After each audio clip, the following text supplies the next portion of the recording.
ಶ್ರೀ ಗಣಪತಿ ಶಾರದಾ ಗುರುಭ್ಯೋ ನಮಃ. ಸದಾಶಿವ ಸಮಾರಂಭಾಂ ಶಂಕರಾಚಾರ್ಯ ಮಧ್ಯಮಾಂ ಅಸ್ಮದಾಚಾರ್ಯ ಪರ್ಯಂತಾಂ ವಂದೇ ಗುರು ಪರಂಪರಾಂ.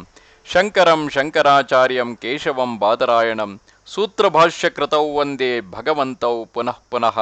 ಶ್ರುತಿಸ್ಮೃತಿ ಪುರಾಣಾನಾಂ ಆಲಯಂ ಕರುಣಾಲಯಂ ನಮಾಮಿ ಭಗವತ್ಪಾದಂ ಶಂಕರಂ ಲೋಕಶಂಕರಂ. ಶ್ರೋತೃಗಳಿಗೆ ಶ್ರೀ ಶಂಕರ ವಿಜಯದ 21ನೆಯ ಸಂಧಿಗೆ ಸ್ವಾಗತ. ಶ್ರೀ ಶಂಕರ ಯತೀಶ್ವರನು ಭರದ್ವಾಜಾಶ್ರಮವನ್ನುಳಿದು ಕಾಶ್ಮೀರ ದೇಶದಲ್ಲಿ ವಿರಾಜಿಸುವ ಮಾಹಿಷ್ಮತಿ ಪುರಕ್ಕಾಗಿ ಮಂಡನ ಮಿಶ್ರರನ್ನು ಉದ್ಧರಿಸಲು ದಯಮಾಡಿದುದು. ಎಲೈ ಶೌನಕಮುನಿಯೇ, ಲಾಲಿಸು. ದೇವಕುಲ ವಂದಿತನಾದ ಚತುರ್ಮುಖನ ಲೀಲೆಯನ್ನು, ಶ್ರೀ ಶಾರದಾದೇವಿಯ ಸುಶೀಲತೆಯನ್ನು ಕೇಳಿದೆಯಷ್ಟೇ.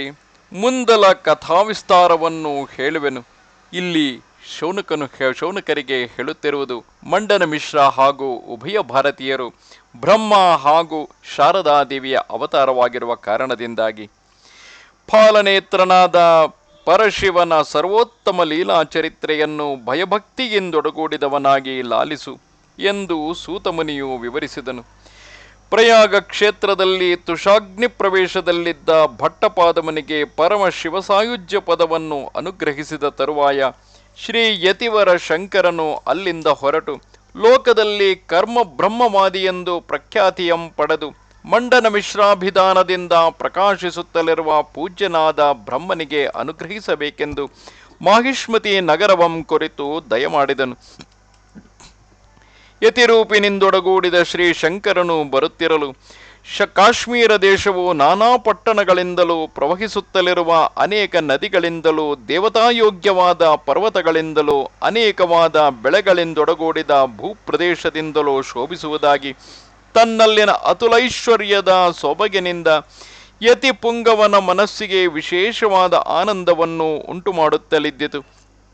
ಪೂಜ್ಯನಾದ ವೇದವ್ಯಾಸ ಮುನಿಯು ಪ್ರೀತಿಯಿಂದೊಡಗೂಡಿ ಗೋ ಸಮೂಹವೆಂದರೆ ಅನೇಕವಾದ ವೇದಗಳನ್ನು ಹೇಗೆ ಸಂರಕ್ಷಿಸುವನೋ ಹಾಗೆ ಕಾಶ್ಮೀರ ದೇಶವು ಗೋ ಸಮೂಹವೆಂದರೆ ಆಕಳುಗಳ ಸಮೂಹವನ್ನು ಪರಿಪಾಲಿಸುತ್ತಲಿರುವುದು. ವಸುದೇವ ಪುತ್ರನಾದ ಶ್ರೀಕೃಷ್ಣನು ಹೇಗೆ ಅರ್ಜುನನೆಂದರೆ ಮಧ್ಯುವ ಪಾಂಡವನೆಂದೊಡಗೂಡಿರುವನೋ ಹಾಗೆ ಕಾಶ್ಮೀರ ದೇಶವು ಅರ್ಜುನ ಎಂದರೆ ಮತ್ತಿಯ ಮರಗಳೆಂದೊಡಗೂಡಿರುವುದು.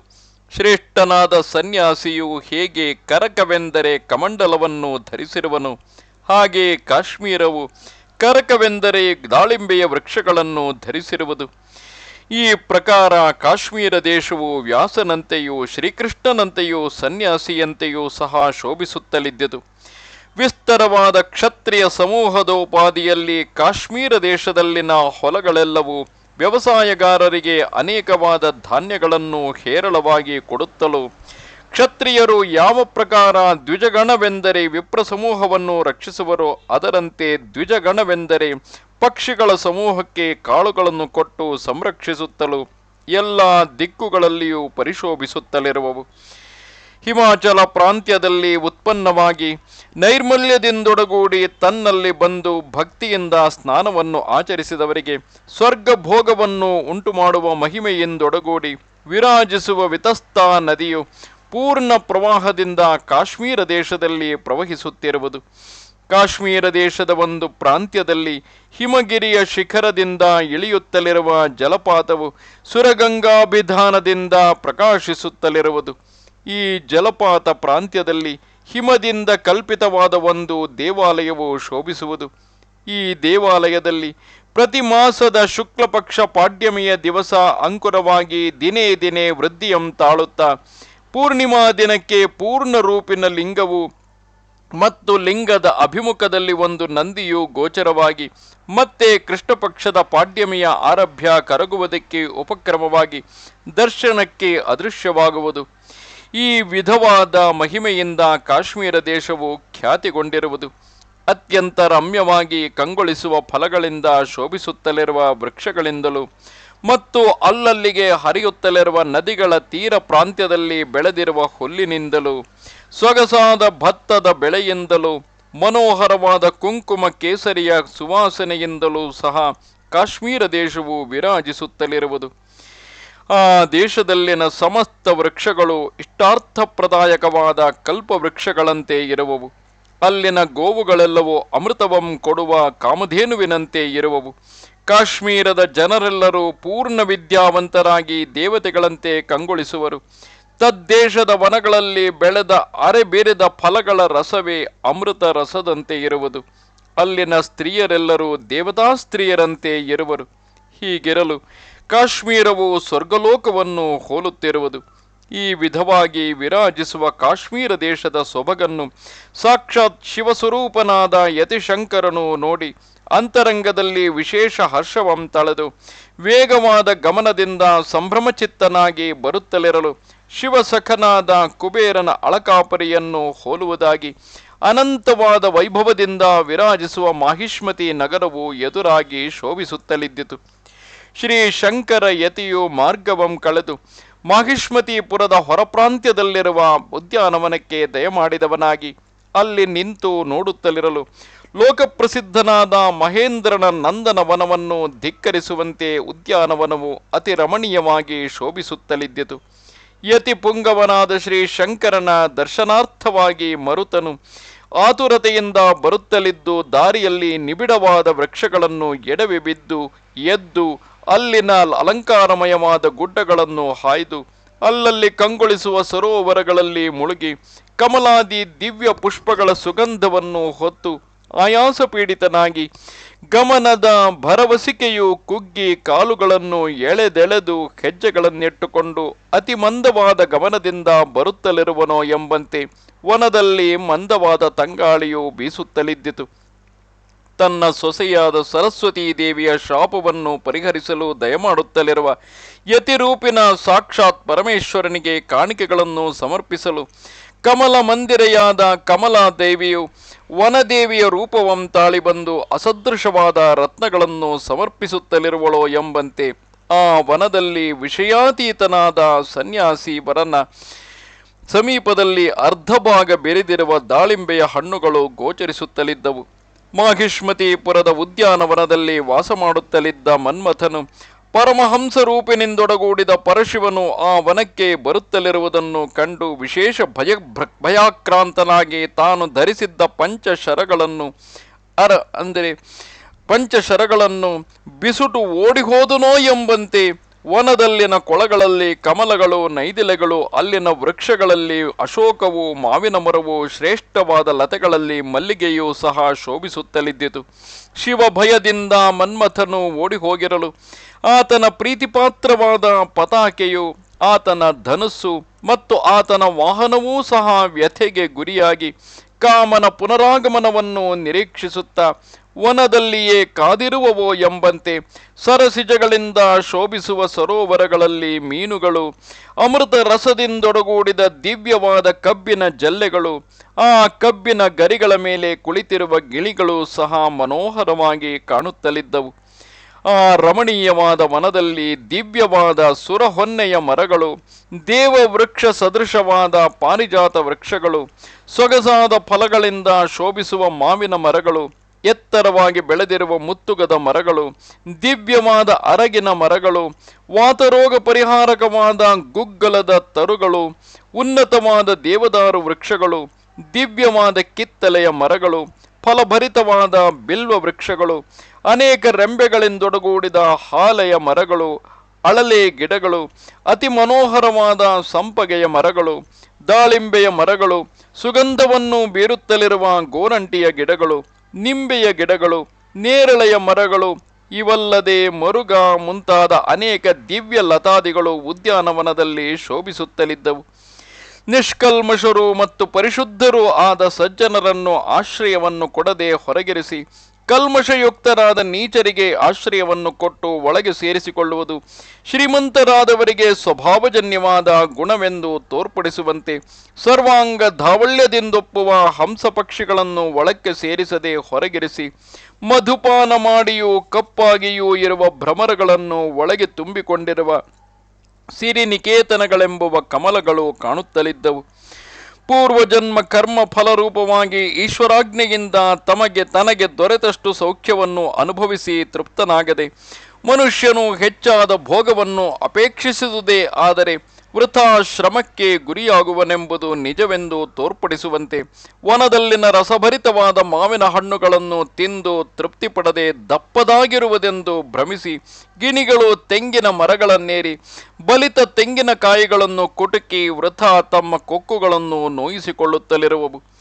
ಕೊಳದಲ್ಲಿನ ನಿರ್ಮಲವಾದ ನೀರಿನ ತಂಪಿನಿಂದಲೂ ಕಮಲಗಳೇ ಮೊದಲಾದ ಅನೇಕ ಪುಷ್ಪಗಳ ಕಂಪಿನಿಂದಲೂ ಶೋಭಿಸುತ್ತಲಿರುವ ಅಶೋಕ ವೃಕ್ಷದ ಚಿಗುರುಗಳ ಕೆಂಪಿನಿಂದಲೂ ಚಿಗುರುಗಳಿಂದ ಭರಿತವಾದ ಮಾವಿನ ಮರಗಳ ಗುಂಪಿನಿಂದಲೂ ಮಂದವಾಗಿ ಬೀಸಿ ಆನಂದವನ್ನು ಉಂಟು ಮಾಡುತ್ತಲಿರುವ ತಂಗಾಳಿಯ ಸೋಂಪಿನಿಂದಲೂ ಮಧುರ ಸ್ವರದಿಂದ ಕೂಗುತ್ತಲಿರುವ ಕೋಗಿಲೆಯ ಧ್ವನಿಯ ಇಂಪಿನಿಂದಲೂ ಸಹ ಆ ವನವು ಸುಲಭವಾಗಿ ಸಕಲ ಜನರ ಮನಸ್ಸನ್ನು ಆಕರ್ಷಿಸುವಂತಿದ್ದಿತು.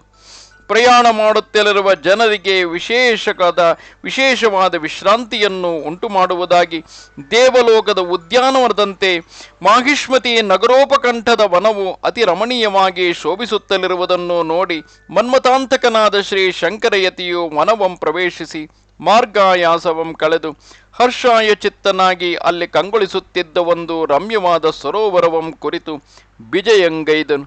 ಹೀಗೆ ಸರೋವರಕ್ಕೆ ಬಂದು ಚಂದ್ರಮೌಳಿಯು ಕೊಳದಲ್ಲಿ ಇಳಿದು ಸ್ನಾನವನ್ನು ಆಚರಿಸಿ ಯತ್ಯಾಶ್ರಮೋಚಿತ ಧರ್ಮಗಳನ್ನೆಸಗಿ ಕೊಳದ ಮೇಲ್ಭಾಗದಲ್ಲಿರುವ ಒಂದು ಮಾವಿನ ಮರದ ಸಮೀಪವಂ ಸೇರಿ ಅತ್ಯಾನಂದ ತುಂದಿಲನಾಗಿ ಅಲ್ಲಿ ಕುಳಿತು ಮನೋವಿಕಾಸದಿಂದ ಆ ವನದ ಸೊಬಗನ್ನು ನಿರೀಕ್ಷಿಸುತ್ತಾ ಸಂಭ್ರಮದಿಂದ ತಲೆದೂಗುತ್ತಲಿದ್ದನು. ಈ ಪ್ರಕಾರವಾಗಿ ಕುಳಿತಿರುವ ಸಾಕ್ಷಾತ್ ಯತಿಶಂಕರನ ಪಾದ ಸಂದರ್ಶನವನ್ನು ತಮೋಹರನಾದ ಸೂರ್ಯನು ಪಡೆದು ಭೂತನಾಥನಾದ ಪರಮೇಶ್ವರನೇ ಪರಮಹಂಸ ರೂಪಿನಿಂದ ದಯಮಾಡಿರುವನು ಎಂದು ಅರಿತು ಅತಿಶಯವಾದ ಭಕ್ತಿಭಾವದಿಂದೊಡಗೂಡಿ ನಮಸ್ಕರಿಸಿ ಪರಮಶಾಂತ ವಿಗ್ರಹರಾದ ಯತಿವರನ್ನ ದರ್ಶನದಿಂದ ತಾನು ಶಾಂತತೆಯಿಂದ ವಿರಾಜಿಸುವವನಾಗಿ ಯತಿಶಂಕರನಂ ಬೀಳ್ಕೊಂಡು ಪ್ರಯಾಣ ಮಾಡಿದನೆಂಬುವಂತೆ ಪಶ್ಚಿಮವಂ ಸಾರಿದನು. ತಮ್ಮನ್ನು ಮರುಗಿಸಿ ಪಶ್ಚಿಮ ದಿಗಂಗನೆಯನ್ನು ಸೇರಲು ಸಾರುತ್ತಲಿರುವ ದ್ವಾದಶಾತ್ಮನನ್ನು ಕಂಡು ಆತನನ್ನು ಹೋಗಗೊಡದೆ ಬೆನ್ನಟ್ಟಿ ಬಂದು ಮುತ್ತಿಕೊಂಡಿರುವ ರಕ್ತೋತ್ಪಲಗಳು ಅಥವಾ ತನ್ನಲ್ಲಿಗೆ ಬಂದ ನಿಜ ಪತಿಯನ್ನು ಕಂಡು ಸಂತೋಷದಿಂದ ಉಬ್ಬಿದ ಪಶ್ಚಿಮ ದಿಗಂಗನೆಯ ಅನುರಾಗ ರಸವು ಹಬ್ಬಿರುವುದೋ ಎಂಬುದನ್ನು ತಿಳಿದು ಹೇಳಲು ಸಾಧ್ಯವಾಗದೆಂಬಂತೆ ಅಪರ ದಿಗ್ಭಾಗದಲ್ಲಿ ಸಂಧ್ಯಾರಾಗವು ಶೋಭಿಸುತ್ತಲಿದ್ದಿತು. ತಮ್ಮ ಪ್ರಾಣವಲ್ಲಭನಾದ ಭಗವಾನ್ ಸೂರ್ಯದೇವನು ಅಸ್ತಮಿಸಿದುದನ್ನು ಕಂಡು ಸಹಿಸಲಾರದೆ ಮುಖಗಳನ್ನು ಮುಚ್ಚಿಕೊಂಡವೆಂಬಂತೆ ಕಮಲಗಳು ಮೊಗ್ಗಾದವು. ಇದನ್ನು ಕಂಡು ಕೋಪಗೊಂಡು ಹೊರಟು ಹೋದವೆಂಬಂತೆ ಭ್ರಮರಗಳು ಕಮಲದ ಆಶ್ರಯವನ್ನು ಬಿಟ್ಟು ಬೇರೆ ಪುಷ್ಪಗಳ ಆಶ್ರಯವನ್ನು ಹೊಂದಿದವು. ದಂಪತಿ ಪಕ್ಷಿಗಳು ರವಿ ಪರೋಕ್ಷದಲ್ಲಿ ವಿಯೋಗಕ್ಕೆ ಒಳಪಟ್ಟು ಕೊರಗುತ್ತಲಿದ್ದವು. ಕೂಡಲೇ ಗಾಢವಾದ ಕತ್ತಲೆಯು ಲೋಕವನ್ನು ನುಂಗಿಬಿಡುವಂತೆ ಆವರಿಸಿಕೊಂಡಿತು.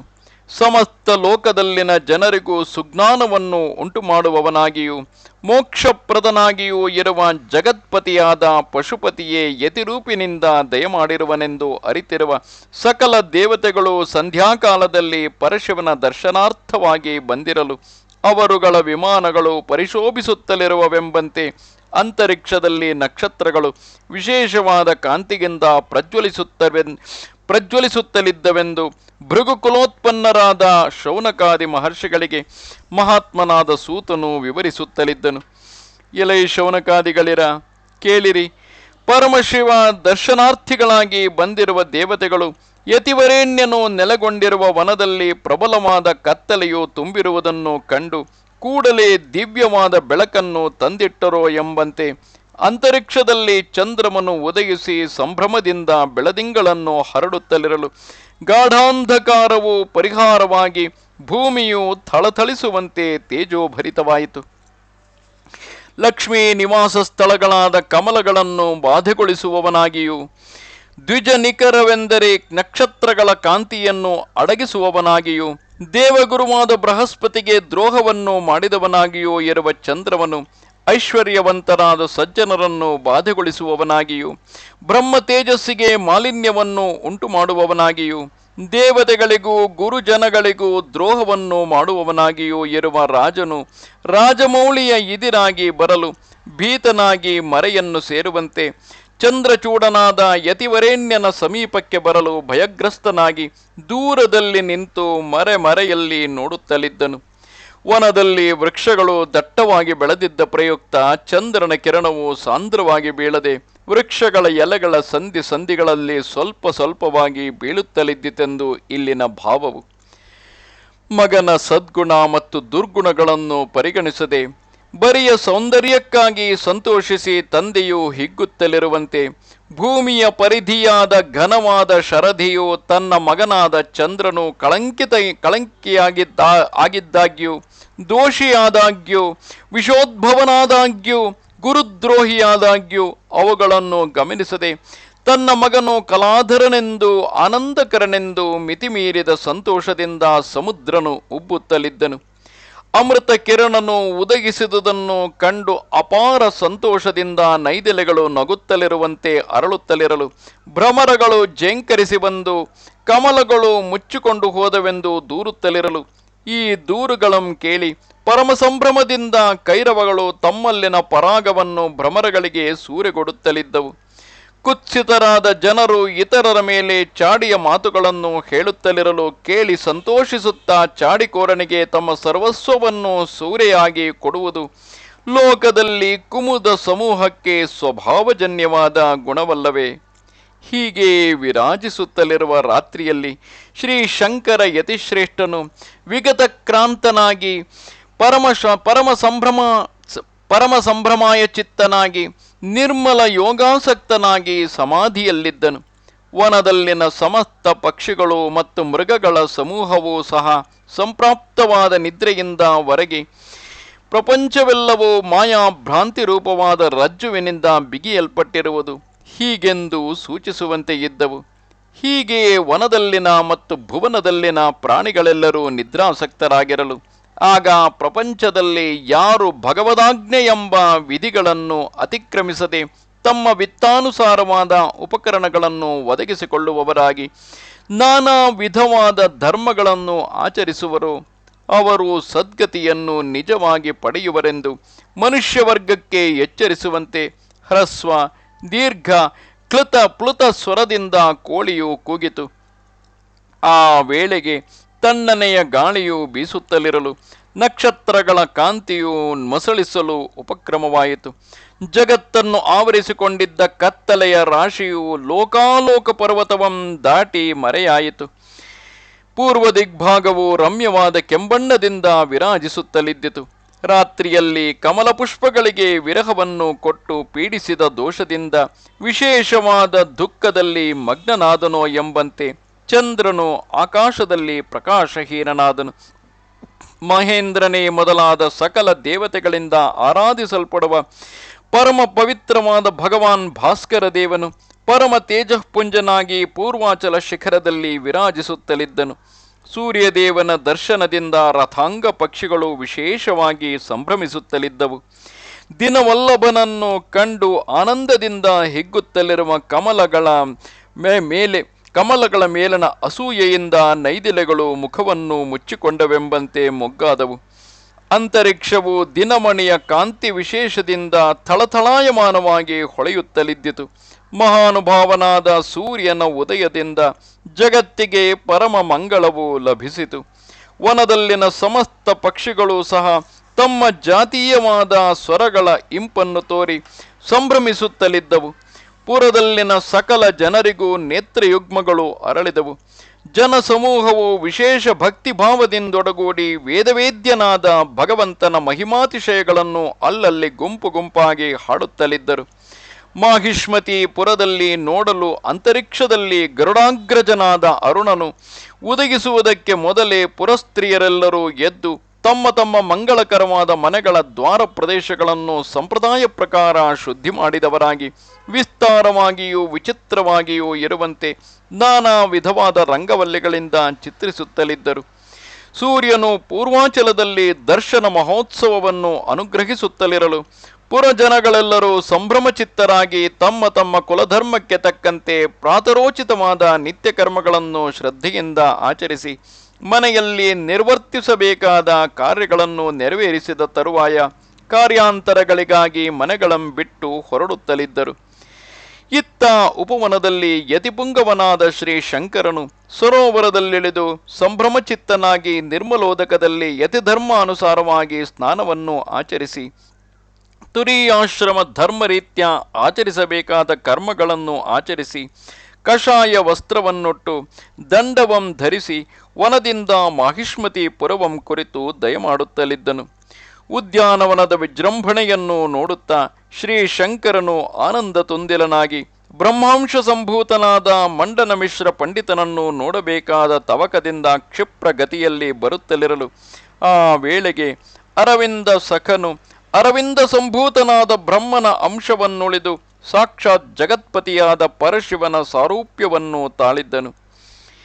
ಭಯಂಕರನಾದ ಯಮನಿಗೆ ತಂದೆಯಾದ ತಪನನು ತನ್ನ ಪ್ರಚಂಡ ಕಿರಣಗಳಿಂದ ತಪಿಸುತ್ತಾ ಸಂಚರಿಸುವ ಜನರನ್ನು ಪೀಡಿಸುತ್ತಲಿದ್ದಾಗ್ಯೂ ಅಮೃತ ಕಿರಣನನ್ನು ಶಿರಪ್ರಾಂತ್ಯದಲ್ಲಿ ಧರಿಸಿದ ಯತಿಶ್ರೇಷ್ಠನು ತನ್ನ ಲೋಕೋತ್ತರವಾದ ಶಾಂತತೆಯಿಂದ ತಂಪನ್ನು ಉಂಟು ಮಾಡುವವನಾಗಿ ಬರುತ್ತಿದ್ದನು.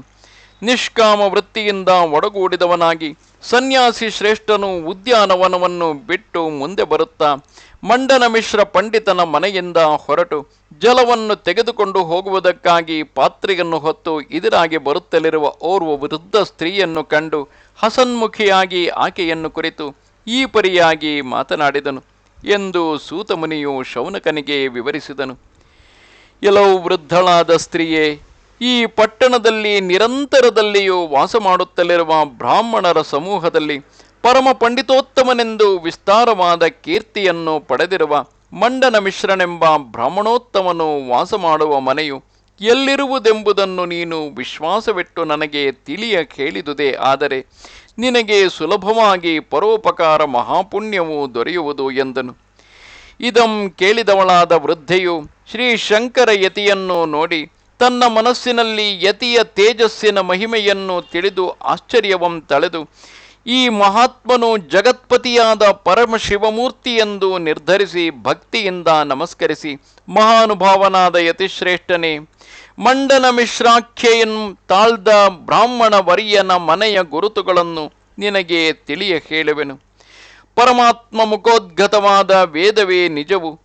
ಜಗತ್ತಿನ ಸಕಲ ಸತ್ಕರ್ಮಗಳಿಗೂ ವೇದವೇ ಆಧಾರವು ಮತ್ತು ಪ್ರಮಾಣವು ಎಂಬುದಾಗಿ ಯಾವ ಮನೆಯ ಮೊದಲು ಬಾಗಿಲಿನ ಎಡಬಲದಲ್ಲಿ ತೋರಿಬರುತ್ತಲಿರುವ ವಿಸ್ತಾರವಾದ ಜಗಲಿಗಳ ಮೇಲೆ ತೂಗುಬಿಟ್ಟಿರುವ ರಮ್ಯವಾದ ಪಂಜರಗಳಲ್ಲಿ ಕುಳಿತಿರುವ ಗಿಣಿಗಳು ಬೋಧಿಸುತ್ತಲಿರುವವೋ ಆ ಮನೆಯೇ ಲೋಕೋತ್ತರವಾದ ಕೀರ್ತಿಯಂ ತಳೆದ ವಿಶ್ವರೂಪನ ಮನೆಯು. ಪರಮ ಪುರುಷನ ಉಕ್ತಿಗಳೆಂಬ ಅನಂತವಾದ ವೇದಗಳಲ್ಲಿ ಯಾವ ಯಾವ ಕರ್ಮಗಳು ಸತ್ಕರ್ಮಗಳೆಂದು ಹೇಳಲ್ಪಟ್ಟಿರುವವು ಆಯಾಯ ಕರ್ಮಗಳನ್ನು ಪ್ರತಿಫಲಾಪೇಕ್ಷೆಯಿಲ್ಲದೆ ಸ್ವವರ್ಣೋಕ್ತ ಧರ್ಮದಿಂದ ಆಚರಿಸುವವರಿಗೆ ಸತ್ಕರ್ಮಾನುಗುಣವಾದ ವಿಶೇಷ ಫಲವನ್ನು ಕಮಲೋದ್ಭವನಾದ ವಿಧಿಯು ಕೊಡುವನು.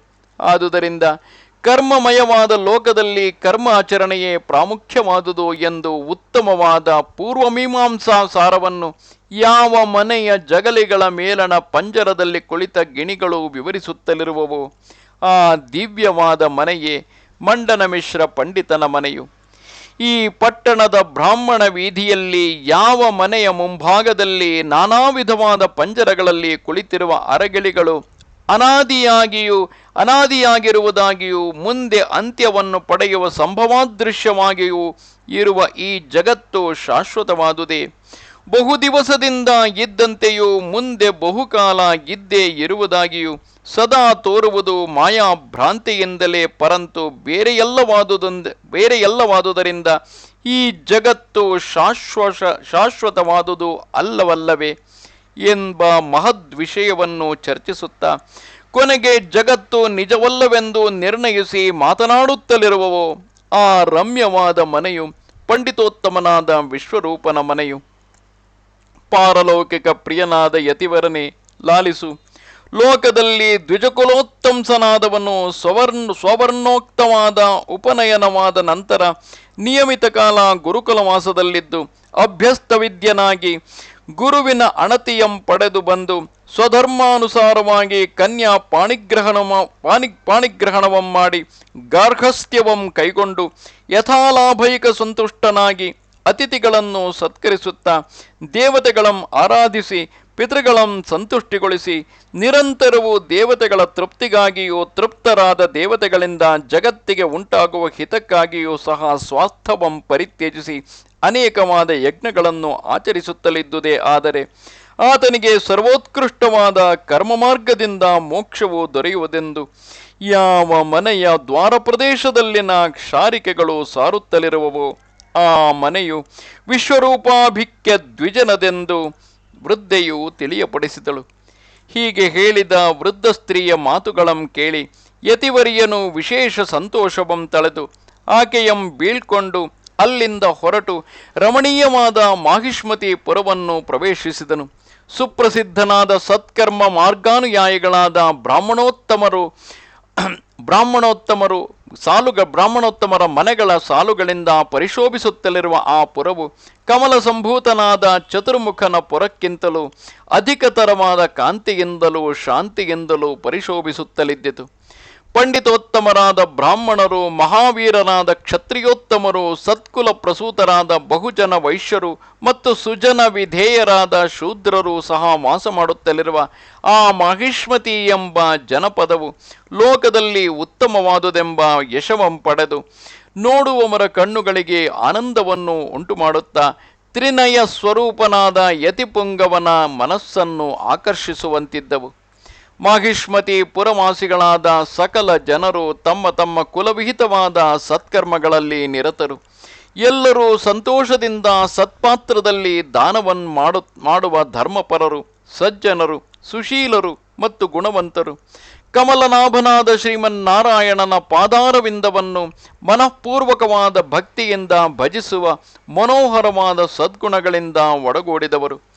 ಈ ವಿಧವಾದ ಜನಸಮುದಾಯದಿಂದೊಡಗೂಡಿದ ಪುರವು ಅನೇಕ ಶಿವಾಲಯಗಳಿಂದಲೂ ವಿಷ್ಣು ದೇವಾಲಯಗಳಿಂದಲೂ ರಂಜಿಸುವುದಾಗಿ ನಾನಾ ವಿಧ ಅಲಂಕಾರ ಶೋಭಿತವಾದ ಉಪ್ಪರಿಗೆಗಳ ಸಾಲುಗಳಿಂದಲೂ ಪಾರಿವಾಳವೇ ಮೊದಲಾದ ಪಕ್ಷಿಗಳ ವಾಸಕ್ಕೆ ಯೋಗ್ಯವಾದ ಲೋಪೆಗಳಿಂದಲೂ ವಿಸ್ತಾರವಾದ ಜಗಲಿಗಳಿಂದಲೂ ಅಲಂಕಾರವಾಗಿ ಕಾಣುವ ಚಿತ್ರ ತೋರಣಗಳಿಂದಲೂ ಗಾಳಿಯ ಸಂಚಾರಕ್ಕೆ ಯೋಗ್ಯವಾದ ಗವಾಕ್ಷಗಳಿಂದಲೂ ವಿರಾಜಿಸುತ್ತಲಿರುವ ಮನೆಗಳ ಸಾಲುಗಳಿಂದೊಡಗೂಡಿದುದಾಗಿ ಈ ಪ್ರಪಂಚಕ್ಕೆ ಇಟ್ಟ ಒಂದು ದಿವ್ಯಾಭರಣದಂತೆ ಪ್ರಕಾಶಿಸುತ್ತಲಿರುವುದು.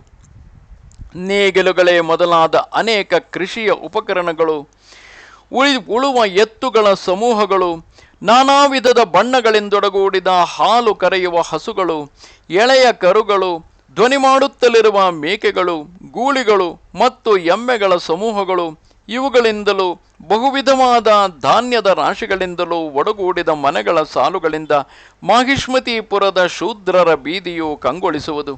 ಉಪಯೋಗಿಸಲು ಅನುಕೂಲಿಸುವಂತೆ ಸಿದ್ಧಪಡಿಸಿದ ಅನೇಕ ವಿಧ ಧಾನ್ಯಗಳನ್ನು, ಎಣ್ಣೆ, ತುಪ್ಪ ಮೊದಲಾದ ಸಕಲ ಸಂಭಾರ ವಸ್ತುಗಳನ್ನು ಜನಗಳಿಗೆ ಸೌಕರ್ಯವಾಗಿರುವಂತೆ ವಿಕ್ರಯಿಸುವ ಅನೇಕ ಅಂಗಡಿಗಳ ಸಾಲಿನಿಂದಲೂ ಜನರಿಗೆ ವಂಚನೆಯನ್ನು ಮಾಡದೆ ಸುಲಭವಾದ ಬಡ್ಡಿಗಾಗಿ ಹಣವನ್ನು ಕೊಟ್ಟು ಜನಗಳನ್ನು ನೋಯಿಸದೆ ಹಣವನ್ನು ತೆಗೆದುಕೊಳ್ಳುವ ಧನವಂತರ ಸಮೂಹದಿಂದಲೂ ಬಂಗಾರ ಮತ್ತು ರತ್ನಗಳೇ ಮುಂತಾದ ಸಂಪತ್ತಿನಿಂದಲೂ ಶೋಭಿಸುವ ವೈಶ್ಯ ವೀಧಿಯು ಪುರದಲ್ಲಿ ರಾಜಿಸುತ್ತಲಿರುವುದು. ಉನ್ನತವಾದ ಗಜಶಾಲೆ, ವಿಸ್ತಾರವಾದ ಅಶ್ವಶಾಲೆ, ಮನೋಹರವಾದ ರಥಶಾಲೆ, ಗಂಡುಗೊಡಲಿ, ಬಾಣ, ಕುಂತ, ಕತ್ತಿ, ಮುದ್ಗರ, ಗದೆ, ದಂಡ ಮೊದಲಾದ ಅನೇಕ ಆಯುಧಗಳಿಂದೊಡಗೂಡಿದ ಭಯಂಕರವಾದ ಆಯುಧ ಶಾಲೆ, ಇವುಗಳಿಂದ ವಿರಾಜಿಸುತ್ತಾ ಉನ್ನತವಾದ ಉಪ್ಪರಿಗೆಗಳಿಂದಲೂ ಅನೇಕವಾದ ಭೋಗ ವಸ್ತುಗಳಿಂದಲೂ ರಮ್ಯವಾಗಿ ತೋರಿಬರುವ ದಿವ್ಯ ಮಂದಿರಗಳ ಸಾಲುಗಳಿಂದ ಮಾಹಿಷ್ಮತಿಯ ಕ್ಷತ್ರಿಯ ವೀಧಿಯು ಪ್ರಕಾಶಿಸುತ್ತಲಿರುವುದು. ಅತಿಥಿ ಸಮೂಹವನ್ನು ಪ್ರೀತಿಯಿಂದ ಸತ್ಕರಿಸುವವರಾಗಿಯೂ ಅತ್ಯಂತ ನಿಯಮದಿಂದ ಅನೇಕ ವ್ರತಗಳನ್ನು ಆಚರಿಸುವವರಾಗಿಯೂ ಸಾರ್ವಕಾಲದಲ್ಲಿಯೂ ಪರಮೇಶ್ವರನ ಮತ್ತು ಲಕ್ಷ್ಮೀವಲ್ಲಭನ ಪಾವನತರ ಪಾದಗಳನ್ನು ಅಚಲಿತ ಭಕ್ತಿಭಾವದಿಂದ ಧ್ಯಾನಿಸುವವರಾಗಿಯೂ ವೇದ ವಿಹಿತವಾದ ಸಾತ್ವಿಕ ಧರ್ಮಗಳನೇಕವನ್ನು ವಿಹಿತ ಮಾರ್ಗದಿಂದ ನೆರವೇರಿಸುತ್ತಲಿರುವವರಾಗಿಯೂ ಶೋಭಿಸುತ್ತಲಿರುವ ವಿಪ್ರವರರ ಮನೆಗಳ ಸಾಲುಗಳಿಂದ ರಾರಾಜಿಸುವ ವಿಸ್ತಾರವಾದ ಬ್ರಾಹ್ಮಣಾಗ್ರಹಾರವು ಪ್ರಕಾಶಿಸುತ್ತಲಿರುವುದು. ಗುರುಪಾದ ಸೇವಾ ತತ್ಪರರಾಗಿ ಗುರುಮುಖದಿಂದ ಸಕಲ ವೇದಗಳನ್ನು ಅಧ್ಯಯನ ಮಾಡಿ ಆಶ್ರಮ ಧರ್ಮಾನುಸಾರವಾದ ಅತ್ಯಂತ ನಿಯಮದಿಂದ ಭಿಕ್ಷಾನ್ನ ಭೋಜನವಂ ಮಾಡುವವರಾಗಿ ಸರ್ವೋತ್ತಮ ಬ್ರಹ್ಮಚರ್ಯ ವ್ರತವನ್ನು ಸ್ವಲ್ಪವೂ ಲೋಪವಾಗದಂತೆ ಆಚರಿಸುವವರಾಗಿ ಶ್ರೇಷ್ಠವಾದ ಬ್ರಹ್ಮತೇಜಸ್ಸಿನಿಂದ ಶೋಭಿಸುತ್ತಲಿರುವ ಗುರುಕುಲ ವಾಸದಲ್ಲಿನ ಅನೇಕ ಜನ ಬ್ರಹ್ಮಚಾರಿಗಳು ಆ ಬ್ರಾಹ್ಮಣಾಗ್ರಹಾರವನ್ನು ಅಲಂಕರಿಸಿದ್ದರು. ಸಾಮ, ದಾನ, ಭೇದ ಮತ್ತು ದಂಡವೆಂಬುವ ಚತುರೋಪಾಯಗಳನ್ನು ರಾಜನು ವಹಿಸಿರುವಂತೆ ವೇದಾಧ್ಯಯನದಲ್ಲಿ ಸಾಮವನ್ನು ಅಂದರೆ ಸಾಮವೇದವನ್ನು, ಸತ್ಪಾತ್ರ ಸಮೂಹದಲ್ಲಿ ದಾನವನ್ನು ಅಂದರೆ ಕೊಡುವಿಕೆಯನ್ನು, ಅನೇಕ ವಿಧವಾದ ಯಜ್ಞಾದಿ ಕರ್ಮ ಸಮೂಹದಲ್ಲಿ ಭೇದವನ್ನು ಅಂದರೆ ವ್ಯತ್ಯಾಸವನ್ನು, ಗುರುಕುಲ ವಾಸದಿಂದ ಲಬ್ಧಾನುಜ್ಞನಾಗಿ ಬಂದು ಬ್ರಹ್ಮಚರ್ಯವು ಸಮಾವರ್ತನೆಯಾಗಿ ಗಾರ್ಹಸ್ಥ್ಯವನ್ನು ಅಂಗೀಕರಿಸುವುದಕ್ಕೆ ಮೊದಲು ಆಚರಿಸುವ ಸ್ನಾತಕ ವ್ರತಾಂಗವಾಗಿ ದಂಡವನ್ನು ಅಂದರೆ ಬಿದಿರಿನ ದೊಣ್ಣೆಯನ್ನು ಧರಿಸಿರುವ ಚತುರರಾದ ಬ್ರಾಹ್ಮಣರ ಸಮೂಹವು ಪಟ್ಟಣದ ಬೀದಿಯಲ್ಲಿ ಪರಿಶೋಭಿಸುತ್ತಲಿದ್ದಿತು. ಮಾಹಿಷ್ಮತಿಪುರದ ವಿಪ್ರಾಗ್ರಹಾರದಲ್ಲಿ ವಾಸಿಸುತ್ತಲಿರುವ ಸಕಲರು ವಿದ್ಯಾವಂತರು, ಎಲ್ಲರೂ ವೇದಕರ್ಮ ವಿಧಾನಗಳನ್ನು ಅರಿತವರು, ಎಲ್ಲರೂ ಪಂಡಿತೋತ್ತಮರು, ಎಲ್ಲರೂ ನಾನಾ ವಿಧವಾದ ಯಜ್ಞಗಳನ್ನು ಪದೇ ಪದೇ ಆಚರಿಸುತ್ತಲಿರುವವರು, ಎಲ್ಲರೂ ಋತ್ವಿಜರಾಗಲು ಅರ್ಹರಾದವರು. ಅಲ್ಲಿನ ಸಕಲ ಸ್ತ್ರೀಯರು ಪತಿವ್ರತ ಧರ್ಮ ನಿರತೆಯರು ಮತ್ತು ಅಲ್ಲಿನ ಸಕಲ ಜನಗಳು ಸಹ ವಿಜ್ಞಾನದಿಂದ ವಿರಾಜಿಸುವವರು.